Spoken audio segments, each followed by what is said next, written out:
আগে দেখে নিই শ্রেয়সী আমাকে কী পাঠিয়েছিল তার কুরিয়ারের বক্সে। তবে এই ফ্রেমটা বানাতে গিয়ে আমি নিজেই একটু পাজল হয়ে গিয়েছিলাম। কেন সেটা বলছি। ফার্স্টেই বলবো বেস কালারটা নিয়ে। এরকম একটা ব্লু থিমে, ডার্ক ব্লু থিমে ফার্স্ট টাইম আমি বিয়ের জিনিস প্রিজার্ভেশন করলাম।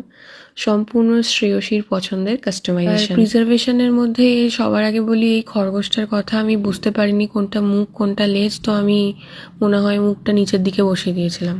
প্রিজার্ভেশনের মধ্যে আরও ছিল মুকুট, 2 বাড়ির বিয়ের কার্ড, শাখাপলা, নোয়া, একটা ছোট্ট শঙ্খ, শিব ঠাকুর, আরও 2টো ছোট ছোট টেডি বিয়ার।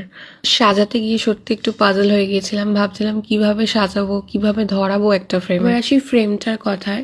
নর্মালি আমি আমেরিকান পাইন দিয়ে কাস্টমাইজেশন করি, কিন্তু শ্রেয়সীর কাস্টমাইজেশনটা ছিল সেগুন কাঠে।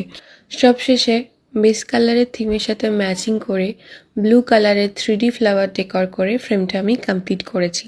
টোটাল লুকটা এরকম এসেছে। গ্লসিনেসটাও তোমরা দেখতে